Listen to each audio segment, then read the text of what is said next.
গত বছর অগস্ট মাসে ঘটেছিল আরজি করের সেই ভয়াবহ ঘটনা, যা দেশ জুড়ে সমস্ত স্তরের মানুষকে পথে নামিয়েছিল। প্রতিবাদে সামিল হয়েছিলেন তারা, কিন্তু সেই ঘটনার পর 1 বছর হতে চললেও এখনো তারা বিচার পাননি। তদন্তের অগ্রগতিও হয়নি বলে অভিযোগ করছে অভয়ার মা বাবা। গতকাল শুভেন্দু অধিকারী অভয়ার পরিবারের সঙ্গে দেখা করেন এবং পাশে থাকার আশ্বাস দেন। আজ তিনি কি বলেন শোনাব। আমি প্রপোজ করেছিলাম, অভয়ার বাবা মা এটাকে ডিক্লেয়ার করেছে, আমরা পার্টিসিপেট করব। আমি তো পার্টিসিপেট করব এবং আমি অর্গানাইজ করব যাতে হাজার হাজার লোক আসে, এবং আমি ধর্মতলা থেকে হাঁটা শুরু করব ওনার বাবা মাকে সাথে নিয়ে। ওনাদের কত জল কামান টিয়ার গ্যাস আছে সেদিন দেখব। আমি রাখি বন্ধন 7টার মধ্যে হয়ে যাবে, আর নবান্ন অভিযান বেলা 12টার পরে হবে। হাতে বোনের কাছ থেকে, দিদির কাছ থেকে রাখি নিয়ে আরেকটা বোনের বিচার চাইতে, মমতার পদত্যাগ চাইতে ওর বাবা মাকে সাথে নিয়ে আমি আগাবো। পারলে আটকান। আমি বলে গেলাম সিপি মনোজ বার্মাকে, রানী রাসমণি রোডে জমায়েত হব। উনার পিতৃদেব মাতৃদেব কালকে বলেছেন আমরা থাকবো, আমি সঙ্গে থাকবো। এইখান থেকে বড় মিছিল যাবে, সাঁতরাগাছি থেকে আরও একটা বড় মিছিল আসবে। দুটো আপাতত ঠিক করা আছে, আরেকটা চেষ্টা করছি হাওড়া স্টেশন থেকে। এর আগের দিন আপনি মমতা ব্যানার্জি সকাল 8টায় ঢুকেছিলেন নবান্নতে, 27 আগস্ট। এবারে আগের দিন রাত্রি থেকে থাকবেন, ঢুকলে আপনি বেরোতে পারবেন না, আমি আপনাকে বলে গেলাম। দেখুন, ওনারা তো যাওয়ার জন্য বসে আছেন। ওনারা তো বিভিন্ন সিপিএম, কংগ্রেস, সমাজবাদ মানে নানা রকম দল আছে, SUC, DSO, DSA, A B C D E F G H করে জেড অব্দি যত রকম পার্টি আছে, কেউ গেলেই অভয়ার বাবা মা যাচ্ছেন, যেতেই পারেন। তাদের কন্যা খুন হয়েছেন, তাদের বুকে আগুন জ্বলছে, কিন্তু তাদের আবেগকে মিসইউজ করে যাচ্ছে কিছু লোক। 24 ঘন্টার মধ্যে কলকাতা পুলিশ অ্যারেস্ট করে নিয়েছিল। ওনারাই বাকিদের কথা শুনে সিবিআই ডেকে আনলেন, আবার এখনই বলছেন যে সিবিআই জাস্টিস ডেলিভার করতে পারছে না। ফলে তারপরে একাধিক কেসে রাজ্য সরকার, পুলিশ, সিবিআই লাগেনি, তারা এখানে ফাঁসির রায় নিয়ে এসছেন, কিন্তু ওনারা সেটা করতে পারেনি, যাবজ্জীবন হয়েছে।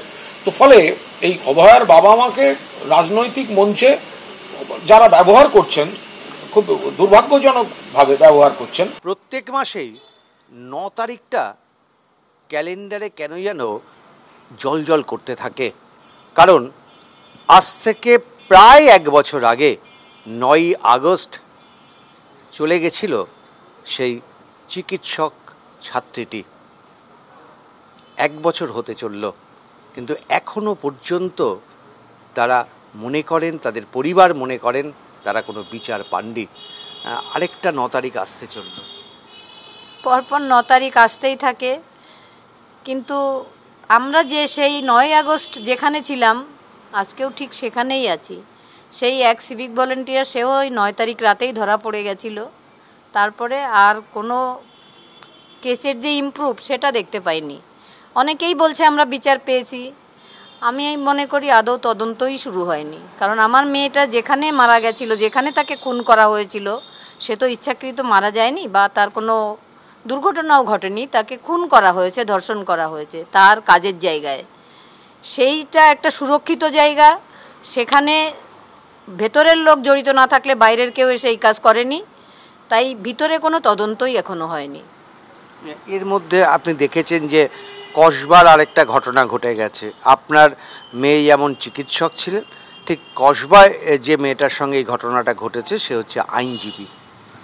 এটা দেখা যাচ্ছে প্রত্যেকটা কলেজে এই যে নগ্ন চেহারাটা যেমন 9ই আগস্ট ফুটে উঠেছিল, এটাও আর একটা সেই কলেজ প্রতিষ্ঠানের নগ্ন চেহারাটা ফুটে উঠেছে। এই যে মনোজিৎ বলুন, এই যে সন্দীপ ঘোষ বলুন, এরা একদিনে মনোজিৎ হয়ে যায় না, একদিনে সন্দীপ ঘোষ হয়ে যায় না। এদের রাজনীতির প্রচ্ছন্ন হাত এদের মাথায় থাকে, তাই এরা বেপরোয়া, এরা কোনো দুর্নীতি করতে এরা ভয় পায় না, তাই এরা কলেজে কলেজে দাপিয়ে বেড়ায়। এটা আমরা এখন ভালোভাবেই দেখছি। প্রত্যেকটা কলেজে খুঁজলে পাবেন এরকম থেট কালচার, আর এই থেট কালচারের দুর্নীতির বলি হয়েছে আমার মেয়ে। মানে কি বলবেন, ওই যে মা, সেও তো একই রকম ঘটনা, মানে আপনার ক্ষেত্রে আপনার মেয়েকে মেরে ফেলে দেওয়া হলো, আর এক্ষেত্রে মেয়েটির আমার মেয়ের ঘটনার সঙ্গে কারো ঘটনা মিলবে না, এটা ইতিহাসে ঘটেনি। আমার মেয়ে ওখানে অন ডিউটি করছিল, ওখানে 70-80 জন পেশেন্ট তার আন্ডারে ওখানে ভর্তি ছিল, সেখানে তাকে মেরে ফেলা হলো। সে নাকি সারা রাত ঘুমিয়েই ছিল। এটা তো কিছুতেই কেউ মেনে নিতে পারে না যে ঘুমিয়ে থাকলে তাহলে সে ডিউটিতে কেন ছিল। কসবাকাণ্ড, মেয়েটিকে বিকেল থেকে আটকিয়ে রাখা হয়েছিল, মেয়েটিকে বেরোতে দেওয়া হয়নি, জোর করে তার উপর দুর্নীতি করা হয়েছে। আর আমার মেয়েটাকে আটকিয়ে রাখতে হয়নি, তার ডিউটিরত অবস্থায় তাকে খুন করা হয়েছে। দুটো ঘটনা কিছুতেই এক না, এটা দুরকম ঘটনা। কিন্তু কোথাও গিয়ে এক জায়গায় মিলে গেছে থ্রেড কালচারের জায়গাটা, যে কলেজে কলেজে যে থ্রেড কালচার চলছে তার কোথাও কোথাও বলি হচ্ছে। কলেজে কলেজে না, তামান্না যে মারা গেছে সে বাড়িতেই মারা গেছে, সেটাও একটা থ্রেড কালচারই বলবো, যে জিতেছে তাই জন্য বোমাবাজি ফাটাতে হবে। কেন বোমাবাজি ফাটাতে হবে? আমার মেয়ের যে ধর্ষণ খুন, তারপরে মনে হয় শতাধিক এরকম কাণ্ড ঘটেছে। বলুন তো, আরজি কর যদি সাজা পায়নি বলে, বিচার পায়নি বলে কত ধর্ষক সৃষ্টি হয়েছে, তৈরি হয়েছে কত ধর্ষক। আজকে যদি আরজি করে যারা এই কাণ্ডটা ঘটিয়েছে তারা যদি বিচার পেত, অন্তত ভয় তো পেত ধর্ষকরা। একবার তো ভাবতো এই ঘটানোর আগে যে এটার জন্য বিচার হয়েছিল, আমরা কিছু করলে আমাদের সাজা পেতে হবে। এই এত বড় ঘটনা আমি প্রত্যেক জায়গায় দেখি, কোনো জায়গায় কিছু একটা ঘটলে আরজি করে বিচার হয়নি, আর আমাদের আর কি হবে।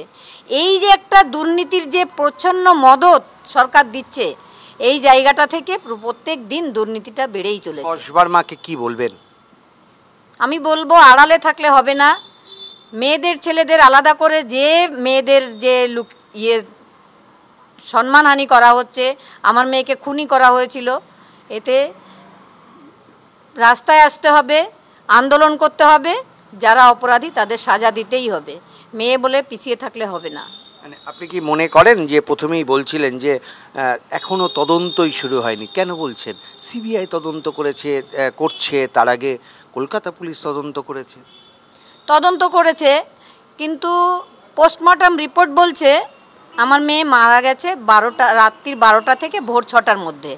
তাহলে রাত্রির 12টা থেকে ভোর 6টার মধ্যে কারা তার সঙ্গে ছিল সেটা কেন তদন্তের আওতায় আনা হবে না? কেন তাদের কাস্টাডিতে নিয়ে জিজ্ঞাসাবাদ হবে না? এই জন্যই আমি মনে করি যে তদন্ত এখনো শুরুই হয়নি। সিবিআই, আপনি এর আগেও সরব হয়েছেন, সিবিআইয়ের ভূমিকা এই মুহূর্তে কি? সিবিআইয়ের ভূমিকা নক্কারজনক বললেও ভুল হয়। সিবিআইয়ের ভূমিকা খুবই খারাপ।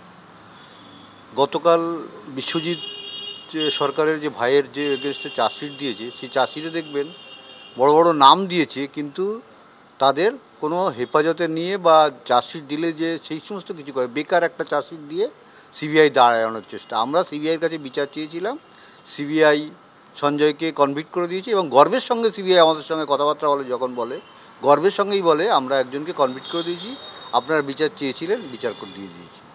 তাদের বক্তব্য হচ্ছে বিচার চেয়েছিলেন, বিচার দিয়ে। আমাদের লড়াইটা এই কেন্দ্রীয় সংস্থা এবং রাজ্য সরকার, রাজ্য প্রশাসনের বিরুদ্ধে আমাদের এই লড়াইতে ভবিষ্যতে রাস্তাই একমাত্র রাস্তা, এবং আদালত এই হচ্ছে বিচার পাওয়ার একমাত্র রাস্তা। কসবা যারা যে মেয়েটির ঘটনা ঘটেছে তার মা বাবাকেও আমরা বলবো যে আন্দোলনই একমাত্র রাস্তা। সব কিছু মেনে নিলে কিন্তু বিচার পাওয়া খুব মুশকিল হবে। বিচার চাইলে এই রাজ্যে পাওয়া যাবে না, এই রাজ্যে বিচার ছিনিয়ে আনতে হবে। ছিনিয়ে আনতে গেলে লড়াইটাও সেইভাবে করতে হবে। মানে সেই মা বাবাকে আপনি আহ্বান করছেন একসঙ্গে রাস্তায় না? অবশ্যই, এবং আমরা যদি কোনো প্রয়োজন পড়ে আমরা তাদের সঙ্গে আছি।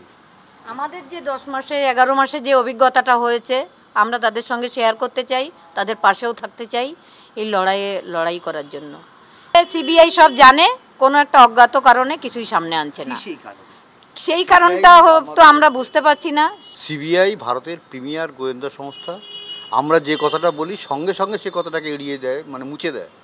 তার মানে কি, তারা সবই জানে, আমরাই কিছু জানি না, এটাই একটা পরিস্থিতি। স্বরাষ্ট্রমন্ত্রীকে প্রধানমন্ত্রীকে চিঠি পাঠিয়েছিলেন, স্বরাষ্ট্র মন্ত্রকের নাম্বার দিয়েছিল, এখনও কি কোনো আলোচনা হয়েছে? না, কোনো কথা হয়নি এখনও।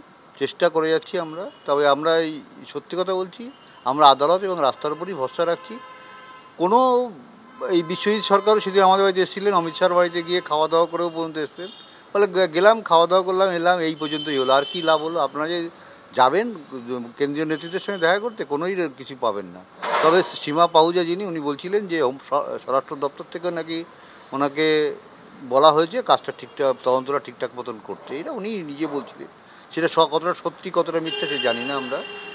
মানে আপনারা আর কোনো নেতা বা কোনো সরকার তাদের উপরে ভরসা রাখছেন? আমরা আন্দোলনের উপরে যারা যারা আমাদের আন্দোলনের সঙ্গে থাকবে তাদের সঙ্গে আমরা আছি। আর মা, আপনি কসবার মাকেও ডাকছেন যে চলুন একসাথে মিলে? অন্যায় কিছুতেই আমরা সহ্য করব না, অন্যায় মানব না। মানে কসবা তামান যেই আসুক, যে এরকম ঘটনার শিকার হচ্ছে তারা রাস্তায় আসুক, এবং এই আন্দোলন ভবিষ্যতের জন্য, এই আন্দোলনই একমাত্র রাস্তা। বিচার চেয়ে পাওয়া যাবে না এই রাজ্যে। পুলিশ কোনো তথ্য প্রমাণ পায়নি এই কথা বলছে, সঞ্জয়কে একমাত্র কনভিক্ট করার চেষ্টা করেছে। সুতরাং সেই রাজ্যে বিচার চাইলে বিচার পাওয়া অসম্ভব। সেদিন তদন্ত করার নামে স্নিপার ডগও নিয়ে আসা হয়েছিল, কিন্তু সেটা তদন্ত করার জন্য নয়, তদন্ত মোছার জন্য, প্রমাণ মোছার জন্য নিয়ে আসা হয়েছিল। না, আমাদের যেতে দেওয়া হয়নি। 3.5 ঘন্টা বসিয়ে রেখে সমস্ত তদন্ত ধুয়ে মুছে ছাপ করা হয়েছে। সেখানে স্নিপার ডগও আনা হয়েছিল।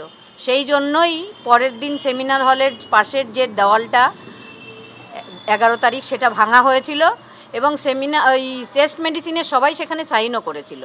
চেস্ট মেডিসিনেই আমার মেয়ের যারা খুনি তারা এখনও চেস্ট মেডিসিনে রয়েছে।